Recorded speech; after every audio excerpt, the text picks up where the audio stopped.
مسئلہ یہ ہے کہ متنجس آیا آگے کسی چیز کو نجس خود، کیونکہ خود متنجس ہے نا، کمزور نجاست ہے اس کی.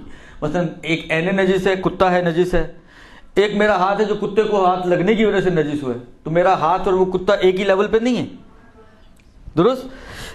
کتا عین نجس ہے، ہاتھ میرا متنجس ہے. اس کی نجاست کمزور نجاست ہے، اس کے اندر وہ قدرت اور طاقت نہیں ہے جو کتے کی نجاست کے اندر قدرت و طاقت ہے. درست؟ تو اب سوال یہ ہے کہ یہ چلو کتے کو اگر آپ نے ہاتھ لگایا، کسی اور نے ہاتھ لگایا، کتے نے 10 آدمیوں کو چوم چاٹ لیا بالآخر، تو سب نجس ہو گئے. لیکن سوال یہ ہے کہ آیا یہ جو متنجس ہے، جو خود ایک ضعیف نجاست رکھتی ہے اپنے اندر، یہ متنجس بھی آگے نجس کرتا ہے یا نہیں کرتا؟ اور اگر کرتا ہے تو کہاں تک کر سکتا ہے؟ کتنی طاقت ہے اس کے اندر؟ کتنے واسطوں تک یہ نجاست آگے جا سکتی؟ یہ نجاست متنجس کی وسائط کی صورت میں کہ واسطے اگر درمیان میں آ جائیں تو یہ کہاں تک نجاست جا سکتی؟ یہ مسئلہ ہے، توضیح المسائل میں موجود ہے. جو میں سمجھا رہا ہوں اس پہ غور کیجیے گا اور توضیح جا کے ضرور پڑھیے گا. میں کوشش کرتا ہوں اگر ابھی بولتے بولتے مسئلہ میری نظر سے گزر گیا، نمبر مسئلے کا میں بتا دوں آپ کو، تاکہ آپ کے لیے کام تھوڑا سا آسان ہو جائے. ورنہ اسی سستی میں کہ ڈھونڈنا پڑے گا، انسان کتاب ہی نہیں کھولتا. درست؟ کیا نمبر؟ 119 جا کے توضیح المسائل کا مسئلہ آپ دیکھیے گا، لیکن ابھی سن لیں صرف. سوال یہ ہے کہ آیا متنجس نجس کرتا ہے یا نہیں کرتا؟ اس کا جواب یہ ہے کہ ہاں، کچھ حد تک کرتا ہے، اس کے بعد نہیں کرتا. درست؟ اچھا جی، کچھ حد تک کرتا ہے تو کیسے، کس حد تک کرتا ہے؟ تو اس کو سمجھانے کے لیے میں آپ کی خدمت میں عرض کروں کہ دیکھیں 2 صورتیں ہیں. مثلا فرض کریں من باب مثال میرا ہاتھ تھا گیلا، تر ہاتھ تھا، اور میں نے ایک ہندو سے ہاتھ ملایا. درست؟ میرا ہاتھ کیا ہو گیا؟ متنجس. نجس کہتے ہیں لیکن مراد متنجس ہوتی ہے یہاں پر. درست؟ عین نجس تو نہیں میرا ہاتھ، اس کا ہاتھ عین نجس تھا مگر میرا ہاتھ تو عین نجس نہیں ہے، یہ متنجس ہے لیکن گیلا تھا. اتفاق سے میں گیا، مثلا جس طرح آج کل آفیسز میں یہ جو آفس بوائز ہیں، بہت سارے آفیسز میں وہ ہندو، سکھ اور اس ٹائپ کے لوگوں کو انہوں نے رکھا ہوا ہے. کرسچنس تو آغا سیستانی کے نظریے میں پاک ہیں، اس لیے اتنی مشکل نہیں ہوتی، لیکن ہندو وغیرہ ہو تو یہ مشکل کھڑی ہوتی ہے. اب اس نے مجھ سے ہاتھ ملایا، میرا ہاتھ ہو گیا نجس. میں گیا، 3-4 کولیگز کھڑے ہوئے تھے، میں نے سب سے ہاتھ ملائے، سارے ہاتھ، یہ تری میری جو میرے ہاتھ پر تھی، جو نجس تری تھی، یہ چاروں کے ہاتھوں پہ لگ گئی. یہ چاروں نجس ہوں گے. اس بات کو ذہن میں رکھیں کہ یہی والی تری جو پہلی تری ہے، یہی تری اگر 100 افراد کو عرض میں یا طول میں، عرض میں اور طول میں سے کیا مراد ہے؟ مثلا فرض کریں، حالانکہ ہم 100 کی بجائے 10 پہ لے آتے ہیں کیونکہ تریاں اتنی تو نہیں چلتی کہ 100 افراد تک چلیں، لیکن فرض کریں 10 آدمی یوں لائن سے کھڑے ہیں. 10 آدمیوں سے میں ہاتھ ملا رہا ہوں، ایک سے ملایا، دوسرے سے ملایا، تیسرے سے ملایا، چوتھے سے ملایا، پانچویں سے ملایا، چھٹا، ساتواں، آٹھواں، نواں، 10واں، اور میرے ہاتھوں کی تری سب کے ہاتھوں کو لگتی چلی گئی. جس طرح پان والے نہیں تھوڑا تھوڑا بناتے ہیں پان، سمجھو تھوڑی تری آگے ٹرانسفر ہوتی، اس کو بھی لگی، اس کو بھی لگی، اس کو بھی لگی. 10 کے 10 افراد کو وہی تری جو میرے ہاتھوں پہ تھی ان کو بھی لگی. یہ سب عرضی ہیں، یعنی ایک ہی لیول میں سارے کے سارے. یہ سب کے ہاتھ نجس ہو جائیں گے، سب کا ہاتھ نجس ہو جائے گا. فرض بنانے میں کوئی حرج نہیں ہے کہ آپ فرض کریں کہ 100 آدمی تھے اور 100 کے ہاتھ پہ میری تری تھوڑی کر کے چلتی رہی، اور آخری 100ویں آدمی کو بھی بالآخر فزت و رب الکعبہ، اس کا بھی ہاتھ نجس کر دیا میں نے. سب کے ہاتھ نجس ہو جائیں گے. اور یہ سب ایک ہی لیول کے افراد ہیں، یعنی یہ ساری نجاستیں ایک، یہ واسطوں والی نجاست ابھی شروع ہی نہیں ہوئی. سمجھے پہلا واسطہ ہے، سب پہلا واسطہ ہے. واسطوں والی نجاست عرضی نجاست میں نہیں ہے، وہ طولی نجاست میں. طولی نجاست سے کیا مراد ہے؟ میں ہاتھ ملاؤں زید سے، زید ملائے بکر سے، بکر ملائے خالد سے، خالد ملائے عباس سے، عباس ملائے علی سے، علی ملائے محمد سے، محمد ملائے حسن سے، حسن ملائے حسین. یہ اس لینتھ میں سلسلہ چلے. میں ہی سب سے نہیں ملا رہا ہوں. میں نے ملایا زید سے, زید کے ہاتھ پہ تلی چلی گئی. زید نے ملایا بکر سے, بکر کے ہاتھ پہ تلی چلی گئی. اب یہ میری والی تلی آگے کی طرف جا رہی ہے, لینتھ میں آگے بڑھ رہی ہے نا, یہ ایک لیول میں نہیں ہے سب. یہ واسطوں سے مراد یہ ہے, یہ جو واسطوں کی بات ہے, میرا ہاتھ لگا ہے زید کے ہاتھ کو, زید کے ہاتھ سے بکر کے ہاتھ سے, بکر کے ہاتھ سے خالد کے ہاتھ سے, خالد کے ہاتھ سے محمد, علی, حسن, حسین الا جتنے بھی 100 افراد تک اب آپ نام بناتے رہے. درست, یہ ہیں واسطوں والی کہانی. یہاں آتی ہے, سمجھ آئی بات؟ اصل واسطوں والی کہانی کا مورد یہ والا ہے کہ یہ جو آگے بڑھ رہی ہے واسطوں کے ذریعے سے ایک سے دوسرا, تو یہ کتنے واسطوں تک نجس ہو سکتی ہے؟ آغا سیستانی 2 واسطوں میں نجاست مانتے ہیں, تیسرے میں کہتے ہیں وہ پاک ہے. 2 واسطوں تک نجس مانتے ہیں, تیسرے میں کہتے ہیں پاک ہے. اب وہ جو 2 واسطوں میں کہتے ہیں, اب مثلا ہم نے فرض کریں 10 آدمی بنائے نا, میں نے ہاتھ ملایا اپنا, اس ہندو نے آ کے مجھ سے ملایا تو میرا ہاتھ ہو گیا متنجس. اب یہ 1 2 کہاں سے گننا شروع کرنا, میں پہلا ہوں یا میرے بعد والا پہلا؟ یہ سب سے بڑی کنفیوژن یہ ہے اس مسئلے کی. جو سب سے بڑا اشتباہ ہوتا ہے اس مسئلے میں وہ یہ ہے کہ کاؤنٹنگ کہاں سے شروع کرنی ہے ہمیں. یعنی ہندو نے مجھ سے ہاتھ ملایا تو یہ پہلا ہو گیا, اور میں نے مثلا زید سے ملایا تو زید کا دوسرا ہو گیا, اور زید نے بکر سے ملایا تو بکر کا اب تیسرا ہو گیا. یعنی یہاں پر ختم ہو گئی کہانی, دم توڑ دیا نجاست نے. اب یہ آگے جتنا بھی چلے گا تو وہ نجس نہیں ہوں گے. یا نہیں, میرا پہلا نہیں ہے, پہلا میں زید سے ملاؤں گا تو زید والا پہلا ہے. یہ پہلا کون سا کاؤنٹ ہونا ہے؟ سب سے بڑا پریشان کرنے والا مسئلہ اس میں یہ طے کرنا ہے کہ پہلا کون سا ہے. دیکھیں, میں ایک جو میں نے کہا نا کہ آپ عبارت پہ غور کیجئے گا تو آپ کو اندازہ ہوگا. میں عبارت جو عربی عبارت ہے اس کے حساب سے آپ کی خدمت میں عرض کروں. موضوع جو ہے, بحث, عنوان ہوتا ہے, ٹاپک ہوتا ہے ایک بحث کا. مثلا فرض کریں ہم نے پہلے جو پڑھا مسئلے 2-3 سوال, اس کا ٹاپک کیا تھا؟ پیشاب و پخانے کا نجس ہونا. اگر آپ ٹاپک بنانا چاہیں, کوئی لکھ رہے ہوں آپ اور ٹاپک وائز کچھ لکھنا چاہیں تو ٹاپکس بنائیں گے نا آپ. ایک کلی ٹاپک ہو سکتا ہے آپ کے لیے نجاسات, تو پیشاب پخانہ بھی آ گیا, تو خون بھی آ گیا, تو باقی ساری نجاستیں بھی آ گئی. ایک مرتبہ آپ اس کو مزید توڑتے ہیں, اس ٹاپک کو, اس کے فریکشنز بناتے ہیں. درست, تو آپ اس کو مثلا بجائے اس کے کہ ایک عمومی ٹاپک بنائیں اور سب ایک ہی جگہ پہ ڈال دیں, آپ اس کو توڑتے ہیں. مثلا پیشاب پخانہ, اس کی نجاست, نجاست خون, نجاست کافر, یہ سارے الگ الگ ہیڈنگز بن جائیں گی. درست, اس مسئلے کو اگر عنوان دیں آپ تو کیا عنوان دیں گی؟ یہ سب سے بڑا کرینہ میرا اپنے مطلب کے ثابت کرنے کے لیے کہ پہلا کون ہوگا. اس پہ اگر آپ نے غور کیا تو آپ کی سمجھ میں آئے گا. ٹاپک اس کا یہ ہوتا ہے, عنوان جو اس مسئلے کو دیا جاتا ہے وہ یہ دیا جاتا ہے کہ کیا متنجس آگے نجس کرتا ہے یا نہیں کرتا.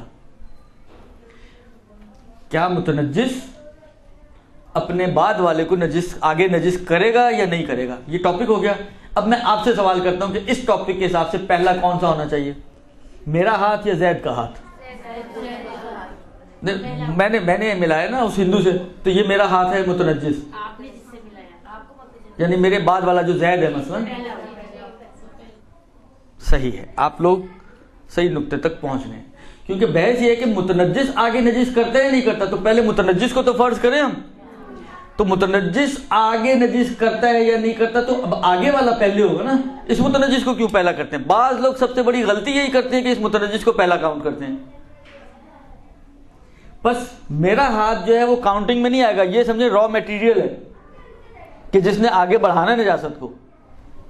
درست, تو یہ کاؤنٹنگ میں نہیں آئے گا. میرے بعد میں نے زید سے ملایا, یہ پہلا ہو گیا. زید نے بکر سے ملایا, یہ دوسرا ہو گیا. آغا سیستانی فرماتے ہیں کہ 2 تک تو نجاست آگے بڑھے گی. یعنی میرا ہاتھ جو نجس ہوا تھا ہندو سے, تو میرا ہاتھ زید کے ہاتھ کو بھی نجس کرے گا, اور زید کا ہاتھ آگے جائے گا تو بکر کے ہاتھ کو بھی نجس کرے گا. اما بکر جب خالد سے ہاتھ ملائے گا تو خالد کا ہاتھ نجس نہیں ہوگا. 2 واسطوں تک نجس کرتا ہے, اس سے آگے وہ نجس نہیں کرتا. اب یہ واسطے ہم نے یوں نہیں کاؤنٹ کرتے عرضی میں کہ آپ کہیں جی میں نے اس سے بھی ہاتھ ملایا, یہ 1 واسطہ ہو گیا, یہ دوسرے سے ہاتھ ملایا, دوسرا واسطہ ہو گیا, اب تیسرے کو ہاتھ ملاؤں گا تو وہ نجس نہیں ہوگا. نہیں, یہ سب ایک ہی واسطہ بنیں گے, کیونکہ سارے عرضی ہیں نا، لینتھ میں نہیں ہے، عرض میں سب، صحیح ہے، لہذا یہ سب ایک ہیں، سب ملا کر ایک۔ اب ان میں سے کوئی آگے بڑھائے گا تو آگے یہ پہلا ہوگا، ان کے آگے والا مثلا یہ کسی اور سے ہاتھ ملائیں گے تو وہ دوسرا بنے گا، ان کے ساتھ جو کھڑا ہوا ہے یہ دوسرا نہیں بنے گا۔ سمجھ میں آ رہی بات؟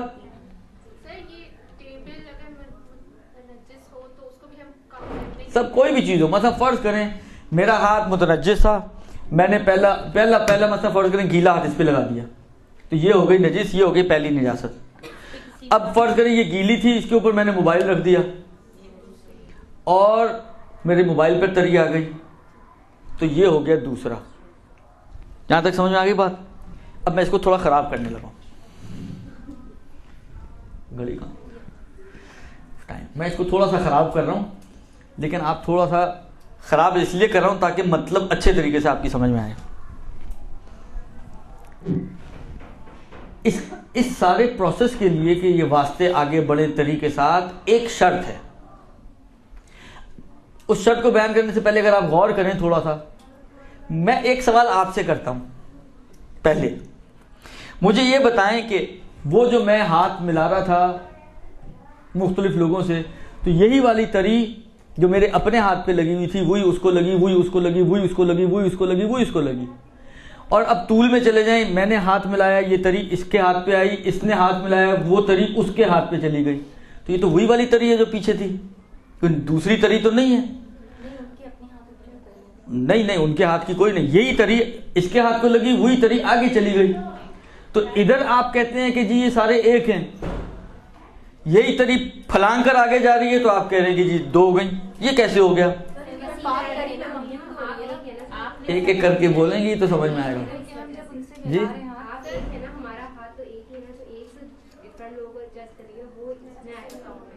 دیکھیں فرق نہیں پڑ رہا، یہی تری اس رخ پہ جائے یا یہی تری اس رخ پہ جائے، کیا فرق پڑتا ہے؟ کوئی فرق نہیں پڑتا، تری تو وہی ہے نا جو میرے ہاتھ کی تھی۔ یہ سورس کا ہی ہمیں بینیفٹ اٹھانا ہے، انڈائریکٹ فارم کا ہی ہمیں بینیفٹ اٹھانا ہے، مگر سوال یہی ہے کہ اس صورت میں بھی یہ بینیفٹ مل رہا ہے یا نہیں مل رہا، جبکہ وہی تری آگے جا رہی ہے؟ نہیں ملے گا یہ بینیفٹ۔ اب یہاں سے آپ شرط سنیں، وہ جو میں سنانا چاہ رہا تھا شرط آپ کو، وہ شرط یہ ہے کہ یہ بینیفٹ تری یعنی واسطوں والا اس صورت میں ملے گا جب درمیان میں جو تری ہے وہ چینج ہو۔ مخلوط نہیں ہو رہی ہے، ابھی آپ سن لیں پہلے میری، آپ وہ نہیں کہہ رہی تھی جو میں کہہ رہا ہوں وہ آپ نہیں کہہ رہی تھی، اور جو آپ کہہ رہی ہیں وہ میں نہیں کہہ رہا ہوں، غور سے سنیں درست۔ مثلاً کیا، اب اسی مثال کو تھوڑا ریوائز کرتے ہیں۔ میرا ہاتھ ہندو کے ہاتھ سے نجس ہو گیا، اس کی گلاہٹ میرے ہاتھ پر آ گئی، تو یہ ہے متنجس۔ اب یہی تری اگر واسطوں پہ جائے لینتھ میں تو یہ ایک ہی تری ہے، کوئی فرق نہیں پڑتا ارزن جائے یا طولن جائے، یہ سب ملا کر ایک بنیں گے، یعنی ادھر واسطوں کا بینیفٹ نہیں ملے گا۔ فائدہ اس وقت ہوگا جب میرا ہاتھ ہو جائے خشک، اور پھر فرض کریں ٹیبل گیلی تھی اور اس گیلی ٹیبل کو میں ٹچ کروں، تری چینج ہے یا نہیں ہے؟ یہ میرے ہاتھ والی تری نہیں ہے، وہ خشک ہو گیا ہاتھ میرا، خشک ہونے سے پاک تو نہیں ہوگا نا، ہاتھ تو میرا متنجس ہی رہے گا، خشک ہونا مطہرات میں شامل نہیں ہے، درست۔ بس میرا ہاتھ ابھی بھی اگرچہ خشک ہو گیا لیکن متنجس ہے۔ اب اس ٹیبل پہ فرض کریں کسی نے پانی پیا تھا، پانی گرا ہوا تھا، میرا ہاتھ بے دھیانی میں اس پہ لگ گیا، یہ ہوا پہلا۔ اب یہ خشک ہو گیا، یہ خشک ہو گیا، فرض کریں آپ آ گئے ہیں یہ سوال پوچھنے کے لیے، آپ کا ہاتھ گیلا تھا، آپ نے بے دھیانی میں اس پہ ہاتھ رکھ دیا، آپ کا ہاتھ ہو گیا دوسرا۔ یہ جب تک درمیان میں تری چینج نہیں ہوگی اس وقت تک یہ واسطے بینیفٹ نہیں پہنچائیں گے۔ واسطوں کا بینیفٹ تری کی تبدیلی کی صورت میں ملے گا۔ نیا پاکستان بنے گا تو بینیفٹ ملے گا نا، پرانے پاکستان میں تو یہی ہونا جو ہو رہا ہے، تو یہی صورتحال ہے، نئی تری آئے گی تو بینیفٹ ملے گا، پرانی تری کا وہی رونا ہے جو پرانے پاکستان کا رونا ہے، درست؟ سمجھ میں آئی بات؟ اب بعض لوگ جو اس میں غلطی کرتے ہیں وہ کیا کرتے ہیں جی، مثلا فرض کریں یہ زمین ہو گئی نجس. وہ اسی ایک کپڑا لیتے ہیں اس پہ مارا, یہ ہو گیا ایک, اسی کپڑے کو لے جا کے دوسرے کمرے میں مارتے ہیں, کہتے ہیں جی یہ ہو گیا دو, اسی کپڑے کو لے جا کے تیسرے کمرے میں مارتے ہیں, کہتے ہیں اب یہ پاک ہے. وہ بابا یہ تو سارے وہی ایک ہی عرض میں چل رہی ہے نا, وہی تری اور وہی سارا سب کچھ. اگر تبدیلی آئے تریوں کی اور واسطوں کی تو بات بنے گی. لہذا فرض کریں آپ نے کپڑا مارا, خشک کر دیا اس کو, میرے پیر گیلے تھے, گیلے پیروں کے ساتھ میں ادھر سے گزرا, میرا پیر ہو گیا ایک. اب میرا پیر خشک ہو گیا, گیلا کارپٹ تھا, میں نے اس کے اوپر پیر رکھ دیا, وہ ہو گیا دوسرا. اب کوئی گیلا بچہ آ کے اس کارپٹ پہ بیٹھے گا خشک ہونے کے بعد, تو وہ بچہ نجس نہیں ہوگا کیونکہ وہ تیسرا ہے. سمجھ میں آئی؟ اس سے زیادہ میں نہیں سمجھا سکتا, یہ میری آخری لمٹس ہیں. درست؟ اس کو اچھی طرح سمجھیے گا. میں نے کہا نا اس مسئلے میں حد سے زیادہ مس کانسیپٹس ہیں, حد سے زیادہ اس کو غلط انداز میں استعمال کیا جاتا ہے. خود اپنے گھروں میں بھی لوگ استعمال کرتی ہیں خواتین, اور دوسروں کے گھروں کو بھی اسی طریقے سے نجس در نجس بنا دیتی ہیں. اب آپ بتائیں, پہلا تو سوال خود آپ سے میرا یہ کہ یہ آیا واسطے بنے دو یا نہیں بنے؟ سب ان کی تقلید شروع کرنے ہیں. اس سے زیادہ آسان نہیں ہو سکتا کام. اسی لیے میں نے کہا نا یہی غلطیاں ہوتی ہیں. بابا آپ جو ہے کیا کر رہے ہیں, مثلا یہ زمین ہے نجس, ٹھیک ہے, آپ نے اس کے اوپر کپڑا پھیرا, ٹھیک ہے, کپڑا پھیرا, اب آپ نے اس کپڑے کو جا کے پاک کر لیا واپس. پھر آ کے جب آپ اسی نجس زمین پر کپڑا پھیر رہی ہیں, یہ تو وہی چیز ہے نا, واسطے آگے کی طرف بڑھیں گے نا. گھوم پھر کے آپ وہی گھومتی رہیں گی تو وہ واسطے تھوڑی بنیں گے, واسطے تو آگے جانا چاہیے اس کو. واسطہ کہاں بن رہا ہے؟ وہ کپڑا فرض کریں پاک کرنے کے بعد آپ لا رہی تھیں اور وہ گر گیا کسی جگہ پر. فرض کریں پاک نہیں کیا تھا آپ نے, شرعی پاک نہیں کیا تھا, بس اس کو مٹی نکالنے کے لیے آپ نے ایک دفعہ کر لیا اور وہ گر گیا. وہ جو ہے نئی رطوبت کے ساتھ کسی نئی جگہ پہ گر رہا ہے تو وہ دوسری جگہ بن جائے گی. اس جگہ پر آ کے کوئی تیسرا پیر رکھے گا اپنی طریقے ساتھ تو وہ تیسرا بنے گا. یہ جو آپ ریپیٹ کر رہے ہیں وہ ریپیٹیشن سے تھوڑی دوسرا تیسرا بن جائے گا. اس کو پاک کرنے کے لیے کسی اور کلاس میں بتاؤں گا, ابھی اس کو نجس رہنے دیں. درست؟ اہم ہے, ساری چیزیں ہی اہم ہوتی ہیں بالآخر, لیکن وہ ابھی ہمارے موضوع سے خارج ہے. درست؟ بس پاک چیز کیسے نجس ہوتی ہے سمجھ میں آئی بات. پاک چیز جب رطوبت کے ساتھ کسی نجس چیز سے ملاقات کرے گی, چاہے وہ نجس چیز عین نجس ہو یا متنجس ہو, وہ پاک ہو جائے گی, کیونکہ پہلا واسطہ تو بالآخر نجس ہو جائے گی. پہلا واسطہ تو بالآخر نجس ہے ہی ہے نا. اب وہ آگے بڑھے نہ بڑھے اس کا مسئلہ بھی میں نے آپ کو بتا دیا کہ یہ کہاں تک آگے بڑھ سکتی ہے اور کہاں تک آگے نہیں بڑھ سکتی.